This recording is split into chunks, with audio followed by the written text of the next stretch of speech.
Hello friends, today I am here to discuss about important terms concerned with the biology. First of all, what is biology?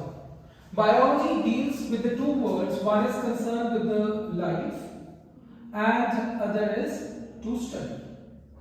That means biology. Bio stands with life and logy means to study. So we can say in biology we'll study about animals as well as about plants. In nutshell, we can say we have to study about all the concerned biotic as well as abiotic components. We have different criteria of organisms in our living biodiversity, which is concerned with monoderms, protista, fungi, animalia, plantae, etc.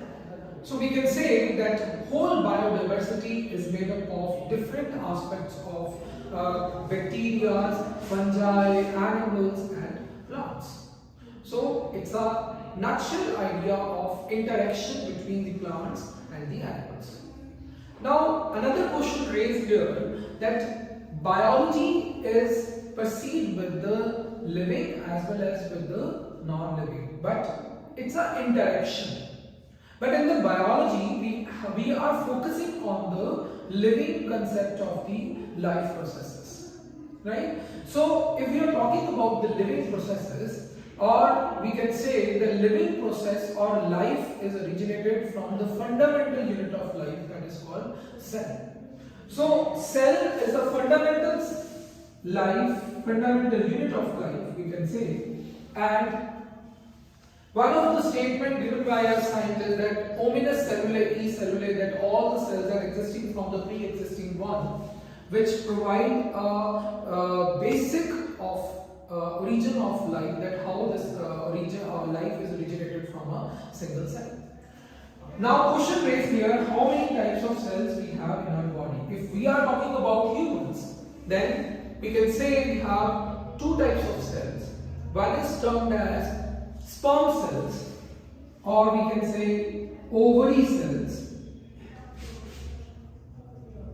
or ova. In ova cells we can say, and we can say collectively these are termed as germ cells.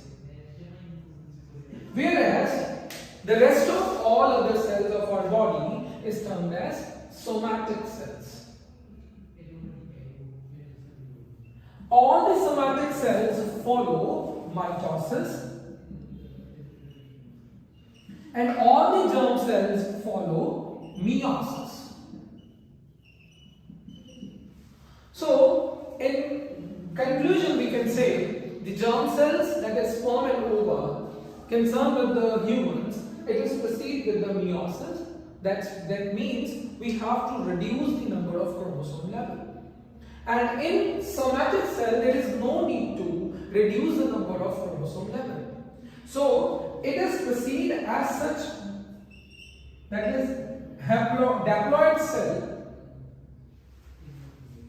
is divided into another cells and they are producing the same number of cells or same number of chromosomal number of cells. That is, diploid cells give rise to a diploid cell without reducing the chromosome number. But in the concept of meiosis, or we can say in the concept of germ cells, diploid cell give rise to the haploid cells. Because two haploid cells during the process of syngamy, they combine to form again a diploid cells.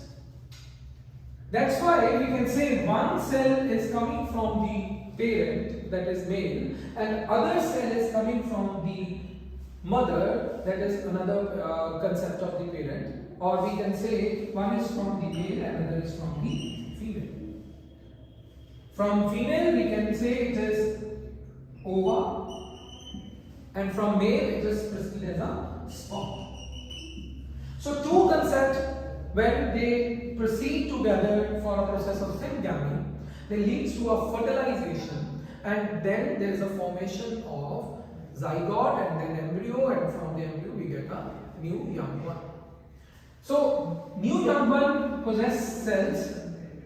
Obvious that they contains somatic cells as well as the germ cells, but the somatic cell again they are diploid in number, diploid in nature, and the germ cells or the sex cells they are haploid in nature. This is a major criteria of the cell system.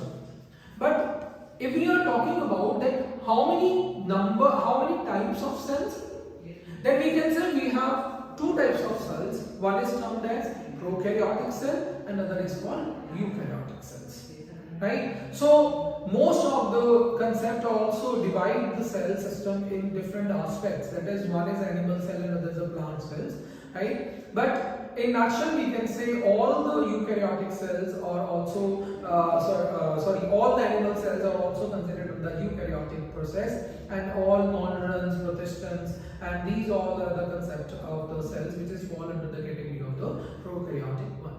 Now in the last section of the video I want to discuss about small definitions, or I can say important aspects of the definition concerned with the biology.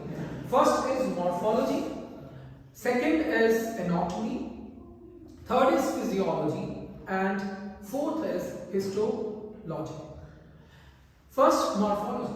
Morphology means to study the outer structure of any of the organ. Anatomy means to study the internal structure of the organ. Physiology means to study the function of the organ, and histology means to study the tissue system. If we are adding one more part of aspect which is beyond the normal physiological process, that is pathophysiology. Pathophysiology means we are talking about the disease state.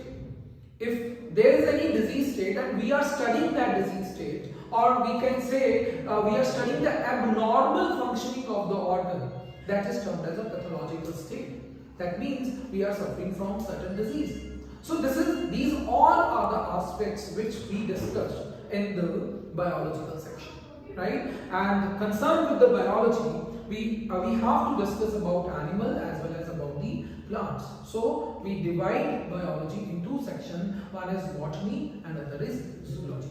Thank you.